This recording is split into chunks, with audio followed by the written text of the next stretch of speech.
Бул адам бир өлкөнүн бийлигин, сот тармагын жана милициялардын түшүнө кирбегендей кылып коркутуп турган.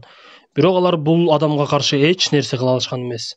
Салам достор, сиздер менен Санчобек каналы мыйзамга баш ийген жаран жөнүндө тасманы айтып берем Я сиздерге. убил 2 человек, а вы меня отпустили. Буквально через минуту я бы ушел отсюда домой. Кечки убак үй бүлөдө атасы менен кызы үйүндө үй жумуштары менен элек. Бир убакта эшикте коңгуроо кагылды. Атасы жаман ою жок эшикти ачса зөөкүр тоноочулар экен. Алар эч нерсеге карабай үй ээсин сабап киришти. Андан соң зөөкүрлөр үйдө кызы менен аялын көрүп, аларды да мыкаачылык менен уруп жада калса зордуктап салышты. Муну көргөн атасы аларга жардам берген аракет кылды, бирок колу буту байланган үчүн жардам бере албады. Андан соң эки адвокатты көрөбүз. Алар Бринген жана Ник, шаардын эң мыкты адвокаттары. Жогорудагы зөөкүрлөрдүн ишин алардын бири Ник алат. Бул жабырлануучунун аты Клайд. Ага адвокат Ник зөөкүрлөрдүн бирөөсү гана камалат, экинчиси эркиндикке чыгат. Анткени алар Клайдты башына союл менен ургандан кийин Клайдтын ээси болуп көзүнө ар нерсе көрүнүшү мүмкүн деп Клайд берген көргөзмөгө сот ишенбей коет. Изменилось, Клайд. Образцы ДНК судья забраковал. Клайд өтө катуу ызаланды. Анын кызын өлтүргөн адам эркиндикке чыкканы үчүн. Ал мындай болот деп эч ойлогон эмес. Сот бүткөн соң адвокат Ник журналисттерге чыгып, сот туура чечим чыгарды деп жар салды. Бирок кызы менен аялынан айрылган Клайд бул чечимге такыр макул эмес эле. Арадан 10 жыл өттү. Адвокат Ник күндөгүдөй эле эрте мененки тамагын ичип жумушуна жөнөдү. Бүгүн 10 жыл баштагы зөөкүрлөрдүн бирөөсүн өлүм жазасына тартуу күн эле. Бул зөөкүргө акыркы сөз берилгенде ал өзүнүн эч кимди өлтүрбөгөнүн айтып ыйлады. Анан өлүм жазасы башталды. Бирок эч бир нерсе ойдогудай болбоду. Кимдир бирөө өлтүрүүчү суюктукту алмаштырып койгону белгилүү болду. Ошондуктан зөөкүр бат эле жан бербей аябай кыйналып өлдү. Келген тергөөчүлөр себебин издеп, өлүм жазасы аткарылуучу аппараттын жанынан бир идишти табышты. Ал идиште буйруганы болот деп жазылып турган. Бул сөздү 10 жыл мурун тоноо учурунда зөөкүрлөрдүн бирөөсү айтты эле.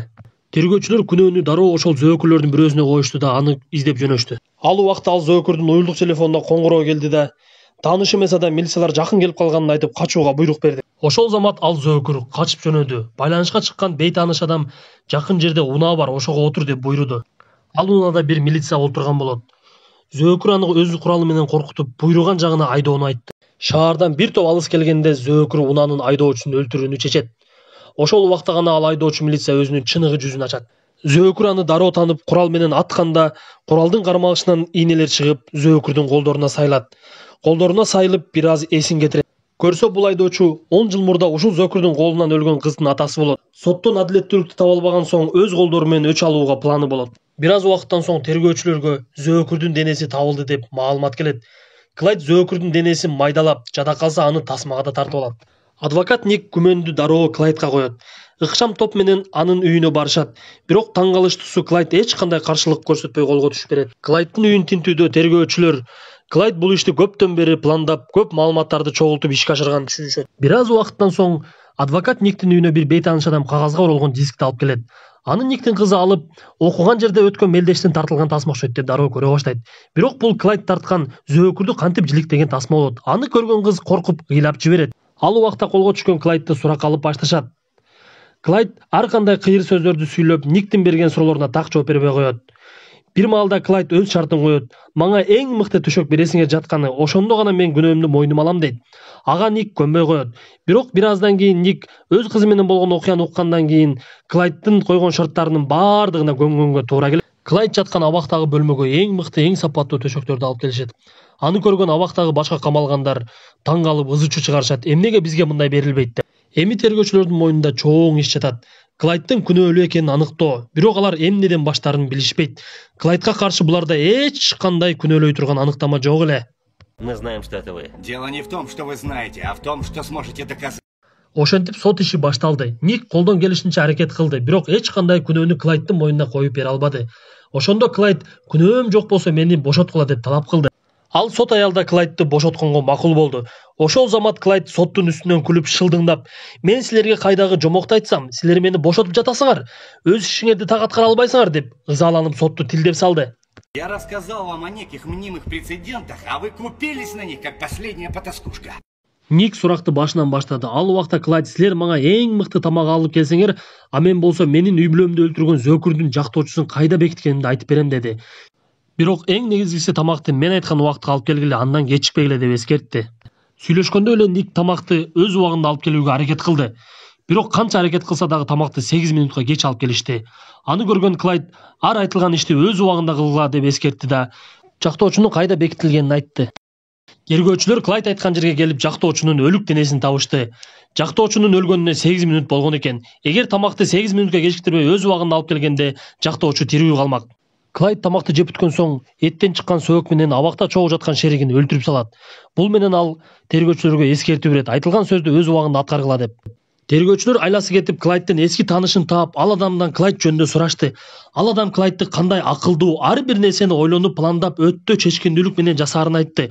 Мисалы түрмөгө деле Клайд силер кармаган үчүн түшкөн жок, анткени ал нерсе анын планында болгон деди. Вот убил он сокамерника, думаете, просто так? Он просто снял пешку с шахматной доски.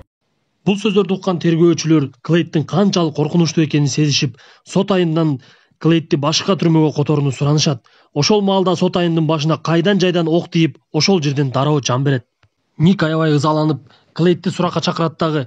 Сен эмнеге өч алып жатасың деп сурайт. Ал маалда Клайд: мен өч алган жокмун, мен силердин иштебеген мыйзамыңар менен күрөшүп жатам дейт. Андан соң Ник: мен силерге дагы бир шарт коем. Мени саат 6га чейин бошоткула, же болбосо өзүңөрдүн көргүлө дейт. Ник макул болбой коет. Ошентип саат 6 болот. Баардыгы коркуп күтүп турат. Эмне болот деп. Бирок эч нерсе болбойт. Ошондо баардыгы шүгүрдеп үйлөрүнө жөнөшөт. Ошол маалда унаалар биринин артынан бири жарыла баштайт. Ошол жерде 6 адам өлөт. Алардын ичинен Никтин жардамчысы да өлөт. Башкы тергөөчү бул иштин батыраак жабууну, Клайдтын күнөөлөрүн аныктоону буйрат. Антпесек жаңылыктардан көргөн элдер коркуп, сот системасына доо кетип жатканын эскертет. Арадан көп убакыт өтөт. Тергөөчүлөр Клайд отурган түрмөнүн жанындагы эски имаратты текшерүүнү чечишет. Текшерүү учурунда тергөөчүлөр ал имарат Клайдка караштуу экенин аныкташат. Түрмөдө отурган Клайд 10 жыл аралыгында буга чейин ал имараттан түрмөгө ар бир бөлмөсүнө туннель казып, түрмөдөн оңой эле чыгып киргенге мүмкүнчүлүк түзүп койгонун көрүшөт. Жана ал имараттан көптөгөн ок дарыларды жана жардыруучу нерселерди табышат. Ал имаратты тинтип жатышып, Клайдтын дагы бир планы бар экенин билишет. Ал планы бийлик өкүлдөрү көп чогулган жерге барып бомба коюп жардыруу экенин түшүнүшөт. Ошол маалда алар шашылып бомбаны издей башташат.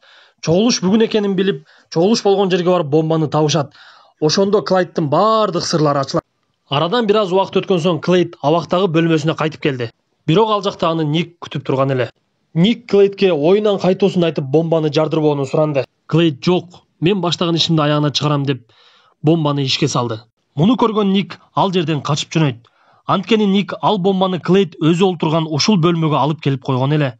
Аны кеч байкаган Клайд акыркы секундтар ушул экенин түшүнүп, жөн гана олтуруп жан берет. Бирок Клайд өлүмдөн корккон жок. Анткени ал үй бүлөсүн жоготкондон кийин бул дүйнөдө баардык нерсе ал үчүн кызыксыз болуп калган эле.